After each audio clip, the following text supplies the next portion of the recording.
오늘은 광야 교회의 교훈을 깨우치라, 이런 제목으로 말씀을 선고합니다.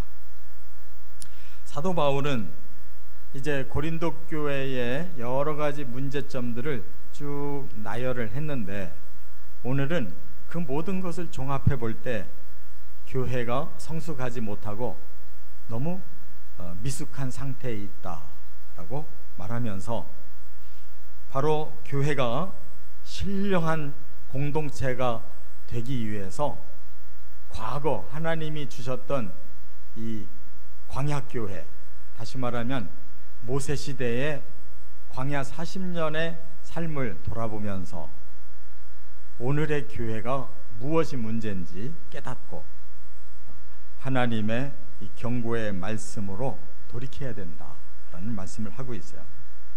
제가 모세시대의 광야 생활을 광야 교회라고 표현한 것은 제 표현이 아니고, 사도행전 7장 38절에 보면 스데반이 쭉 과거로부터 성경의 그 내용을 요약해서 풀어가면서 그 광야 시대를 광야 교회라고 풀었어요. 그렇기 때문에 모세 시대의 광야 교회와 이 고린도 교회, 그 두 교회를 비교하면서 우리는 뭘 깨우치고 뭐를 변화시켜야 될 것인가, 그것을 교훈하고 있는데, 바로 이 교훈의 말씀은 2000년이 지난 오늘 우리들의 교회를 다시 한번 또 깨우칠 수 있는 본문의 말씀인 것입니다. 11절에 보면 이런 말씀이 있어요. 그들에게 일어난 이런 일을 본보기가 되고 또한 말세를 만난 우리를 깨우치기 위하여 기록되었느니라 그랬습니다. 지금부터 3500년 전에 있었던 바로 모세 시대의 그 광야 40년은 오늘 우리들의 교회를 깨우치기 위해서 기록해 놓으신 말씀이다, 이렇게 풀고 있어요. 그렇기 때문에 연대의 간격은 3500년의 간격이 있지만 두 교회의 내용은 하나님 앞에서 똑같은 현재형이라는 거예요. 또 12절에도 이런 6절에도 이런 말씀을 했어요. 이러한 일은 우리의 본보기가 되어 우리로 하여금 그들의 악을 즐겨한 것 같이 즐겨하는 자가 되지 않아야 한다. 그들은 그 시대에 악을 즐겼기 때문에 결국 하나님 앞에 책망과 또 경고와 그리고 징벌을 당했다는 겁니다. 그러므로 우리는 바로 그런 죄를 지으면 안 된다라고 깨달아야 된다고 말씀했고, 그러므로 12절에 또 하나 책망을 하셨는데, 그런즉 선줄로 생각하는 자는 넘어질까 조심하라. 결국 그 시대에 그들의 문제는 교만해져 있었다는 겁니다. 하나님의 구원을 받으면서도 역시 자기들의 생각과 자기들 중심으로 자기를 높이는 것을 내려놓지를 못해서 그 광야 생활 동안에 그들은 다 광야에서 멸망을 당하게 된 것입니다. 여기에서 넘어진다라는 이 단어가 핍토라고 그러는데 실패라는 뜻이에요. 실패. 그들은 광야 40년 교회 생활이 실패였다. 또 몰락이라는 뜻입니다. 결국 그 실패로 인해서 그들은 다 망했다, 이렇게 말씀하고 있어요.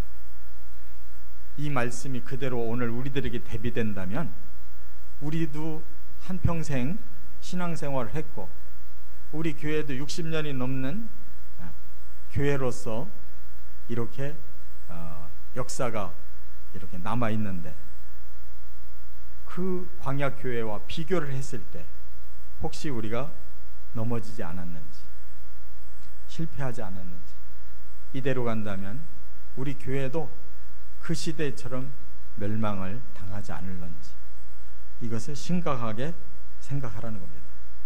그래서 여기서 조심하라라는 뜻이 바로 심각하게 생각해야 된다는 뜻이에요. 그래서 블레포라고 하는 이 단어는 우리를 스스로 감찰해봐라, 스스로 조사해봐라, 그리고 경계를 해라, 이런 뜻입니다. 하나님의 말씀은 과거가 아닙니다. 3500년 전의 사건을 오늘 현재로 그대로 되살려서 왜 그들이 그렇게 하나님 앞에 징계를 받을 수밖에 없었는지, 오늘 우리들은 무엇을 어떻게 변화시켜야 되는지, 그렇지 않으면 우리는 같은 운명에 처해진다, 이렇게 말씀했어요. 그래서 오늘 본문에 세 가지 방향으로 주시는 교훈, 우리들의 변화와 또 새로운 또 출발이 되는 기회 되어지시기를 바랍니다. 첫째, 1절부터 4절까지는 신령한 삶을 살라 하는 교훈을 주셨다는 거예요. 한번 3절과 4절을 한번 같이 읽어보겠습니다. 다 같은 신령한 음식을 먹으며 다 같은 신령한 음료를 마셨으니 이는 그들을 따르는 신령한 반석으로부터 마셨음에 그 반석은 곧 그리스도시라. 하나님께서 출애굽을 시키셔서 그 40년의 여정을 가는 동안 하나님은 그들에게 신령한 삶을 살도록 다 구비해 주셨다는 거예요. 그런데 그들의 그 신령한 삶이 무엇이었느냐? 전적으로 하나님의 기적 속에서 40년을 산 겁니다. 광야는 사람의 힘으로 살 수가 없는 곳이에요. 근데 그곳으로 불러내셔서 사람들이 살 수 있는 모든 것을 다 책임져 주신 것이 하나님이셨어요. 그래서 그들을 구름으로 보호하셨다고 그랬는데, 실제로 광야 40년 동안 낮에는 하늘에 구름 기둥을 세워서 그 뜨거운 태양 열기 속에서 그들을 보호하셨습니다. 이 40년 동안 계속됐어요. 밤에는 그것이 불기둥으로 바뀌어서 그 어두움과 추위를 이겨낼 수 있도록 실질적인 보호를 40년 동안 해주셨어요. 그 다음에 소개하는 것이 그들이 다 바다를 지났다 그랬어요. 그게 바로 홍해 바다를 그들이 건넜는데 죽음의 바다를 그들은 지나서 새로운 생명을 얻었다고 그랬어요. 그리고 광야에서 그들은 하나님이 기적으로 하늘에서 음식을 내려주셨다 그랬는데, 그게 바로 만나를 40년간 먹고 그들이 살았습니다. 그리고 그들은 신령한 음료를 마셨다 그랬는데, 광야는 물이 나오지 않는 것이, 그래서 하나님이 기적으로 바위를 쳐서 거기서 생수를 쏟아내서 그거 먹고 살았습니다. 그렇다면 하나님이 그 40년의 광야 교회에서는 신령한 삶을 살 수 있도록 다 보장해 주셨다, 그런 말씀인 거예요. 오늘 우리들에게도 하나님은 그런 신령한 삶을 살 수 있는 걸 다 보장해 주셨다는 거예요. 그러면 구름으로 보호하고 그 물속을 지나서 세례를 받게 하신 것은 오늘 우리들에게 무엇이냐? 그게 바로 물과 성령의 거듭남을 말하는 건데, 바로 그 물은 예수 그리스도의 복음을 우리가 받아들일 때 우리는 새로운 사람으로 태어나는 것이고, 그것을, 그 믿음을 하나님이 받아들여서 우리에게 주신 도장찍음, 인치심이 바로 성령이신 것입니다. 그래서 우리는 예수 그리스도의 그 십자가 복음을 믿었을 뿐인데, 하나님은 구원받은 자로 도장을 찍어주셔서 물과 성령으로 거듭났다고 하는 사실입니다. 이것이 광야 교회의 성도들도 오늘 우리들도 똑같이 주신 하나님의 신령한 은혜라는 사실을 꼭 깨달아야 될 줄 믿습니다. 뿐만 아니라 오늘 우리들에게도 하나님은 신령한 또 음식과 신령한 음료를 주셔서 우리가 살고 있다는 거예요. 그것을 우리는 요한복음에 보면 예수님이 직접 이것을 풀어서 말씀하신 걸 깨달을 수가 있는데, 요한복음 6장 35절에 보면 나는 생명의 떡이니 내게 오는 자는 결코 줄이지 아니할 터이요 나를 믿는 자는 영원히 목마르지 아니하리라. 그리고 51절로 내려가 보면 나는 하늘에서 내려온 살아있는 떡이니 사람이 이 떡을 먹으면 영생하리라. 내가 줄 떡은 곧 세상의 생명을 위한 내 살이니라. 이렇게 부르셨어요. 그러면 이건 무엇을 말씀하느냐? 바로 그 광야 시대에 이스라엘을 이끌어 주시던 그 하나님이 우리에게 생명의 말씀이 되셔서 육신으로 이 땅에 오셨다는 거예요. 놀라운 일 아닙니까? 그래서 그 육신을 우리에게 신령한 음식으로 주셨다는 거예요. 그게 바로 십자가의 진리라는 것이에요. 우리는 예수님의 그 십자가 복음을 먹음으로 진정한 영이 살아날 수 있는 음식이 된다는 거예요. 그 다음에 또 하나, 예수님은 우리에게 요한복음 7장에서 이렇게 가르쳐 주셨어요.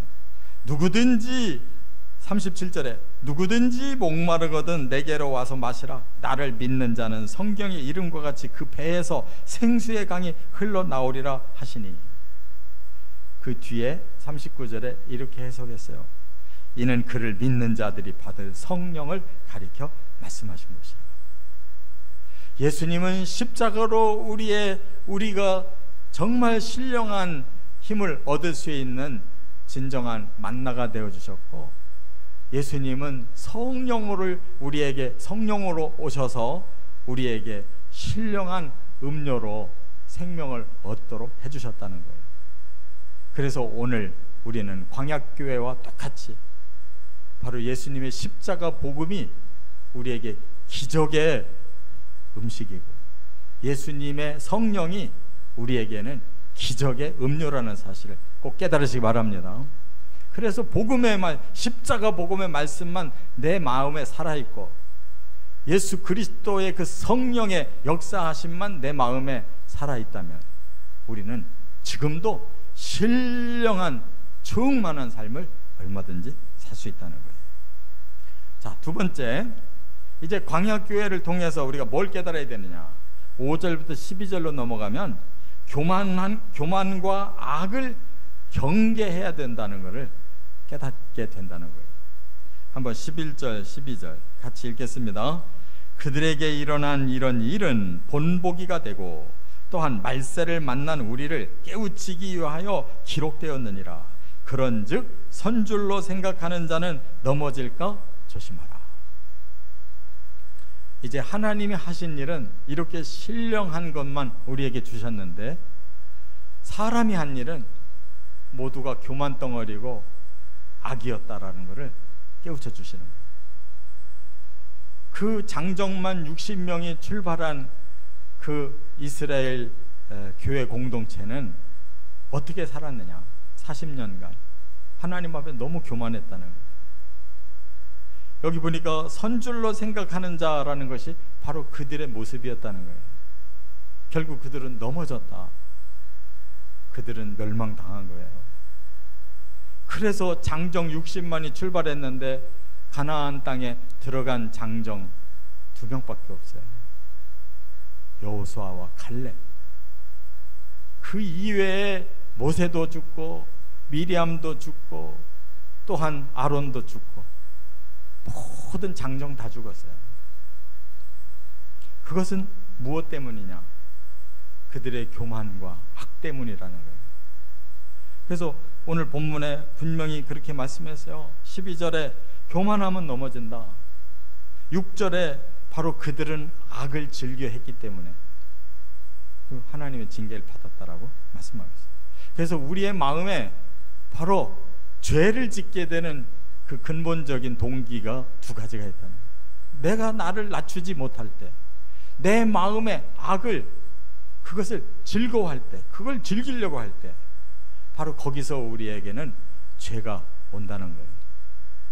그러면서 네 가지 죄를 경계해야 된다고 말씀하고 있어요. 이스라엘이 행한 네 가지 죄, 오늘 우리들에게도 이게 그대로 교회 안에 존재하고 우리의 삶 속에, 신앙생활 속에 존재하고 있다는 것을 말씀하고 있어요.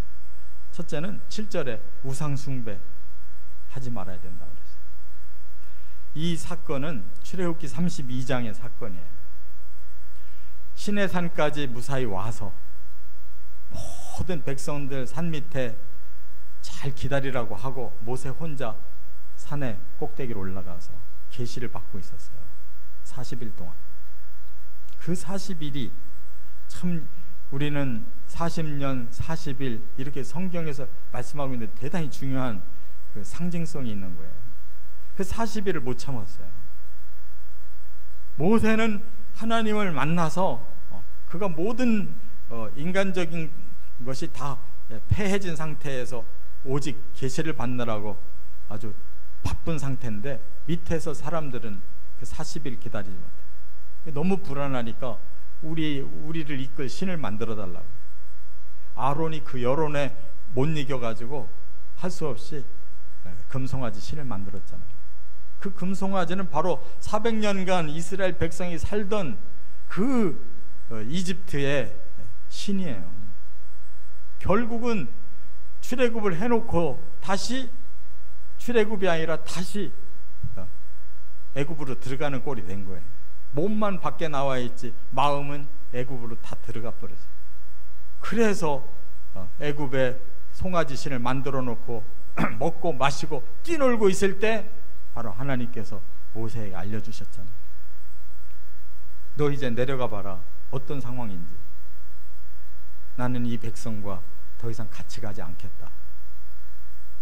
얼마나 절망적인 선언입니까? 이제 겨울 출발했는데 벌써 이스라엘은 다시 마음이 애굽으로 가 있고 하나님은 화가 나셨고 중간에서 모세가 차라리 저를 죽여주시고 저 백성들 살려주십시오. 그래서 하나님이 용서하신 거잖아요. 그래도 그 현장에서 앞장서서 범죄했던 자들 3,000명을 죽였잖아요. 우상숭배를 왜 이렇게 하나님이 경계하셨을까? 바로 그것이 사람이 넘어지는 가장 첫 번째 요인이라는 거예요.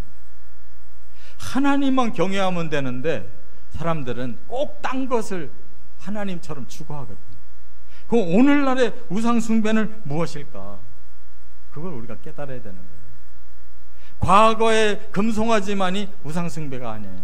오늘 현대 교회의 성도들의 우상숭배가 무엇일까? 그걸 깨달아야 되는 거예요.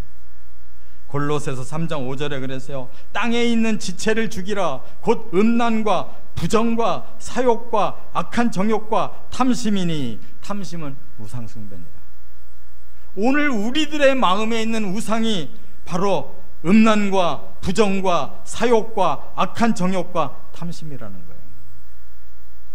여전히 우리도 우상을 가지고 있다는 거예요. 여기에 자칫 빠져버리면 우리도 그들과 똑같이 하나님 앞에 먹고 마시고 뛰노는 우상숭배를 저지르는 것과 똑같다는 거예요. 결국 그 현장에서 주동자들 3,000명을 하나님이 치신 것처럼 오늘날도 하나님의 교회는 여전히 심판의 대상이 된다는 것을 말씀하는 거예요. 두 번째 경계하신 게 뭐냐? 8절에 보면 음행하지 말라. 음행하지 말라. 이것은 민수기 25장의 사건이에요. 이스라엘이 지금 가나안 땅의 접경에 지금 와 있어요. 거기가 모압 땅이었어요. 거기서 이제 마지막으로 모세가 백성들을 가르치고 그냥 넘어가기만 하면 되는 거예요. 요단강을 건너기만 하면 돼요. 그런데 모압의 왕이 이들을 때문에 불안해서 못 견디겠어서 발람이라고 하는 미디안 선지자를 불러다가 저주를 막 퍼붓게 했어요. 하나님이 막으시니까 저주가 통하질 않아요. 그러니까 나중에 모압 왕에게 받아먹은 복채가 있기 때문에 어떻게 해서라도 저주를 하려고 이번에는 방법을 바꿔요. 그게 바로 음행하게 하는 방법이었어요. 하나님이 막으시는 저주는 소용이 없으니까 이젠 사람에게 직접 가서 사람을 넘어뜨리자. 그게 발람이 가르쳐준 계략이에요. 그래서 이 모압의 처녀들, 미디안의 처녀들을 모아가지고 저 이스라엘 남자들을 꼬이게 해라. 거기에 넘어지기 시작한 거예요. 그래서 이스라엘 사람들이 막 이제 외국 여자들을 받아들여서 놀아나기 시작할 때 바로 한 사람이 지금 회중이 다 모여있는 현장에 너무나도 대담하게 미디안 여자를 끌고 들어와서 자기 장막에 가서 범죄를 저지르는 것을 모든 백성들 앞에서 본 거예요. 이거는 일부러 퍼포먼스 한 거죠. 지금 이 영적 싸움에 누가 이기느냐가 중요한 거예요. 바로 그때 제사장 젊은 그 아들 비느하스가 하나님께로부터 놀라운 능력을 받고 그가 쳐들어가서 그 남녀를 창으로 찔러서 통과를 시켜버렸어요. 그 바람에 하나님이 기뻐하시고 내가 제사장권을 너희 집안에 대대로 줄 거라고 약속하시잖아요. 그런데 그때 그들이 그 범죄 때문에 죽은 자가 여기 보니까 뭐라고 그랬어요? 23,000명이나 된다고 그랬잖아요. 그러니까 그 범죄에 빠져있는 사람들이 얼마나 많았는가를 알 수가 있는 거예요. 이와 같이 오늘날도 마찬가지로 우리가 하나님 사랑한다고 하면서 엉뚱한 것들을 사랑하며 살고 있다는 거예요. 그것을 하나님은 다 알고 계시다는 거예요. 우리는 사람은 속일 수가 있고 세상은 속일 수가 있어도 하나님은 속일 수가 없다는 거예요. 이 진정한 하나님 앞에 정결한 마음, 영적인 성결을 지키지 못하면 우리는 이들과 똑같이 세상의 쾌락과 세상적인 그런 돈과 이런 세속의 힘에 지금 완전히 연애를 하는 것과 같이 우리는 영적 음란에 빠진 것이다. 그럽니다. 또 하나 세 번째가 9절에 보니까 주를 시험하지 말라 이렇게 말씀하셨어요. 이거는 민수기 21장의 사건이에요. 40년이 거의 다 돼가니까 백성들이 지쳐 있어요. 그런데 여전히 상황은 좋아지질 않고 지금 요단강은 넘어갈 수가 없고 이러니까 백성들이 하나님과 모세를 막 원망했다 그랬어요. 그러면서 우리가 이렇게 물도 없고 먹을 것도 없는 이곳에서 겨우 하찮은 음식이라고 그랬어요. 만나를 보고 하나님이 기적으로 40년을 먹여 살린 이 음식을 보고 이 하찮은 음식 먹으면서 우리가 여기서 살아야 되냐 이렇게 말을 했다고요. 그랬더니 하나님께서 이들에게 불뱀을 보내서 죽였다는 거예요. 그런데 그들이 아우성치고 살려달라고 하니까 하나님은 그걸 보시고 긍휼을 베풀어서 놋뱀을 만들어서 높이 달고 쳐다만 보면 살리라고 그랬어요. 쳐다만 보면. 그게 뭐라고 쳐다만 보면 살 수가 있냐고. 그 죄인들이 그것이 회개냐고.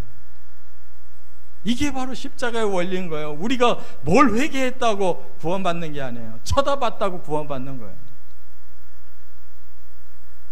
우리가 제대로 자격이 갖춰져서 구원받는 게 아니라는 거예요. 하나님은 긍휼로 살리고 있는 거예요. 그러므로 하나님을 시험하지 마라.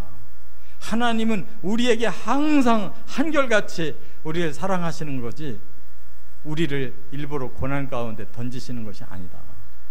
우리가 그걸 못 견뎌서 이렇게 원망하고 시험하는 것이다 라고 말씀합니다.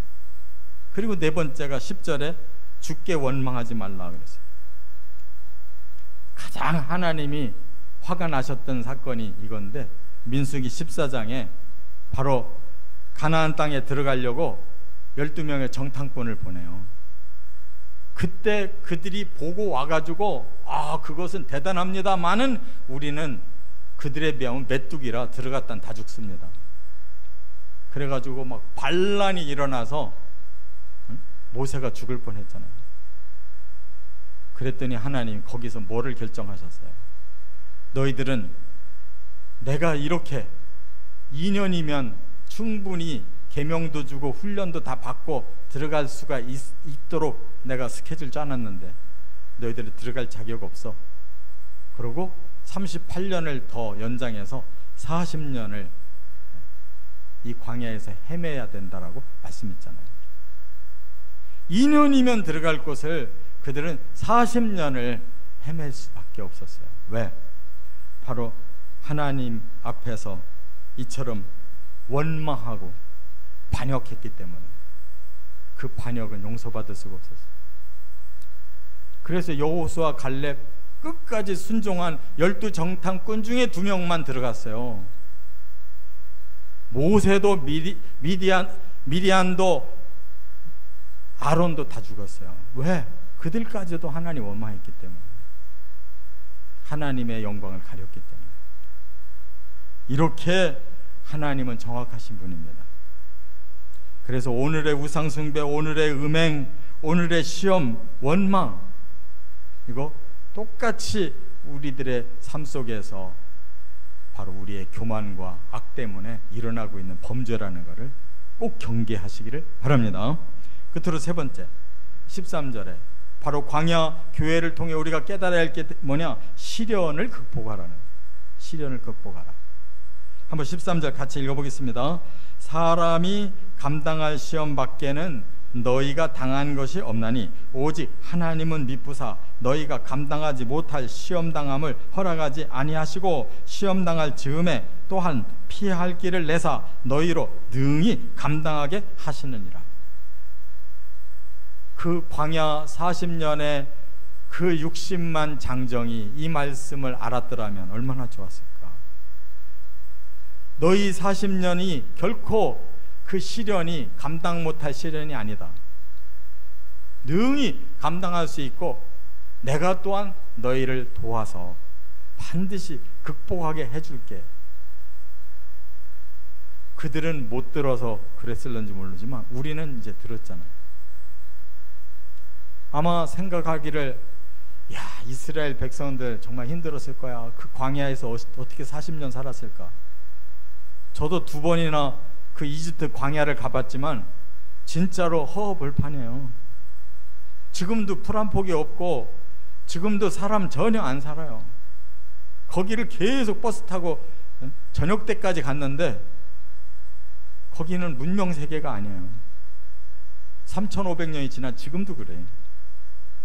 그러니까 그곳에서 헤매면서 40년 사는 게 얼마나 힘들었겠어요. 그러나 하나님 말씀은 그렇게 말씀하지 않는다고요. 오늘 말씀처럼 감당할 시험밖에는 너희에게 준 게 없다는 거예요. 그럼 우리가 어떻게 감당할까? 하나님 안에서 감당한다는 거예요. 왜? 뒤에 뭐라고 그랬어요? 하나님 미쁘시기 때문에 너희가 감당하지 못할 시험당함을 허락하지 아니하고 시험당할 즈음에 피할 길을 내셔서 능히 감당할 수 있는 능력을 주시기 때문이다. 신앙생활을 우리 혼자 가는 게 처음부터 아니었어요. 이스라엘은 하나님이 보호하시고 하나님이 기적 주시고 하나님의 방법으로 가려고 계획하신 거예요. 그렇기 때문에 그들이 자기 생각을 하면 이건 불가능한 거고 이건 감당치 못할 시험이지만 하나님과 함께라고 한다는 걸 확실히 깨달으면 이것은 능히 우리가 감당할 수 있는, 하나님이 피할 길을 내주시고 하나님이 힘주셔서 가능한 것이라는 것을 깨닫고 가는 거예요. 이게 신앙생활인 줄 믿습니다. 우리의 이성으로 판단하고 우리의 능력껏만 신앙생활 적당히 하겠다, 그러면 그 사람은 광야 신앙생활과 똑같은 거예요. 늘 자기 힘으로 하려다가 실패하는 수밖에 없어요. 다 죽은 겁니다. 우리는 천국 못 들어가는 거예요. 분명하게 깨닫고 가야 돼요. 나 혼자 가는 게 아니라 하나님 우리 공동체를 하나님의 방법으로 끌고 가신다. 나는 거기에 순종만 하면 아무리 어려워도 견디지 못할 상황쯤 되면 하나님이 견딜 수 있도록 새롭게 주신다는 거예요. 그래서 우리는 끝까지 갈 수 있다는 거예요. 이 비결이, 시련을 극복하는 이 비결이 최종적으로 우리가 천국까지 들어갈 수 있는 마지막 과정입니다. 여기에 한 사람도 낙오됨이 없도록 주 안에서 바로 이 승리를 거두시기를 주의 이름으로 축원합니다.